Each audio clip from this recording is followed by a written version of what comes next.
ನಮಸ್ಕಾರ ಎಲ್ರಿಗೂ. ತಿಂಗಳಿಗೆ 1 ಲಕ್ಷ ದುಡಿಯೋ ಚಾಲೆಂಜ್ ತೊಗೊಂಡಿದ್ದೆ. ಇದಾದ್ರು 15ನೇ ದಿನ.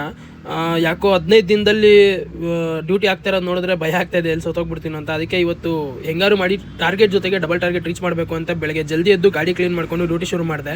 ಊಬರಲ್ಲಿ ಇಂಟರ್ಸಿಟಿ ಡ್ಯೂಟಿ ಬಿತ್ತು. ಪ್ರತಿ ಸಲ ಇಂಟರ್ಸಿಟಿ ಡ್ಯೂಟಿ ಬಿದ್ದರೆ ನಾನು ಫಸ್ಟ್ ಮಾಡೋದು ಕಸ್ಟಮರ್ ಕಾಲ್ ಮಾಡಿ ಕನ್ಫರ್ಮ್ ಮಾಡ್ಕೊಂಡು ಆಮೇಲೆ ಹೋಗೋದು. ಯಾಕಂದ್ರೆ ನಮ್ಮ ಡ್ರೈವರ್ಗಳೇ ಸುಮ್ಮನೆ ಬುಕ್ ಮಾಡೋದು, ಹತ್ರ ಬರ್ತಿದ್ದಂಗೆ ಕ್ಯಾನ್ಸಲ್ ಮಾಡೋದು, ಮಜಾ ತಗೊಳ್ಳೋದು ಮಾಡೋದು ಶುರು ಮಾಡಿದ್ದಾರೆ.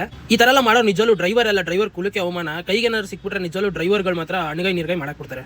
ಬೆಳಗ್ಗೆಯಿಂದ ಡ್ಯೂಟಿ ಚೆನ್ನಾಗಿತ್ತು. ಸಂಜೆ ಅಷ್ಟರಲ್ಲಿ ನನ್ನ ಫ್ರೆಂಡು ಫೋನ್ ಮಾಡಿ ನಾನು ಇನ್ನೊಬ್ಬ ಫ್ರೆಂಡ್ ಅವರಪ್ಪನ ಆಸ್ಪತ್ರೆಯಲ್ಲಿ ಅಡ್ಮಿಟ್ ಮಾಡಿದ್ದಾರೆ, ಜಯದೇವದಲ್ಲಿ ಹುಷಾರಿಲ್ವಂತೆ ಅಂತ. ನಾನು ಸೀದಾ ಕಸ್ಟಮರ್ನ ಡ್ರಾಪ್ ಮಾಡಿ ಜಯದೇವ ಕಡೆ ಹೊರಟೆ. ಲಕ್ಷ ಏನ್ ಗುರು, ಇವತ್ತೆಲ್ಲ ನಾಳೆ ಸಂಪಾದನೆ ಮಾಡ್ಬೋದು, ಆದ್ರೆ ಒಬ್ಬ ಒಳ್ಳೆ ಗೆಳೆಯನ 1 ಲಕ್ಷ ಜನ್ಮ ಎತ್ತಿದ್ರು ಸಂಪಾದನೆ ಮಾಡೋದು ತುಂಬಾ ಕಷ್ಟ. ಈ ತರ ಸಿಚುವೇಶನ್ಗಳಲ್ಲಿ ನೀವೆಲ್ಲರೂ ಅಬ್ಸರ್ವ್ ಮಾಡಿರ್ಬೋದು, ಪ್ರತಿಯೊಬ್ಬರು ಕೂಡ ಫಸ್ಟ್ ಫೋನ್ ಮಾಡೋದು ಫ್ರೆಂಡ್ಗೆ, ಆಮೇಲೆ ಫೋನ್ ಮಾಡೋದು ಆಂಬುಲೆನ್ಸ್ಗೆ, ಮನೆಯವರಿಗೆ. ಈ ತರ ಫ್ರೆಂಡ್ಶಿಪ್ ಸಿಗೋದು ತುಂಬಾ ಕಷ್ಟ. ಆ ತರ ಸಿಕ್ಕಿದ್ರೆ ದಯವಿಟ್ಟು ಅದನ್ನ ಉಳಿಸ್ಕೊಂಡು ಹೋಗಿ ಅಂತ ಹೇಳ್ತಾ ಈ ವಿಡಿಯೋ ಮುಗಿಸ್ತಾ ಇದ್ದೀನಿ. ಮತ್ತೆ ನೆಕ್ಸ್ಟ್ ವಿಡಿಯೋನಲ್ಲಿ ಸಿಗ್ತೀನಿ. ಅಲ್ಲಿವರೆಗೂ ನಮಸ್ಕಾರ.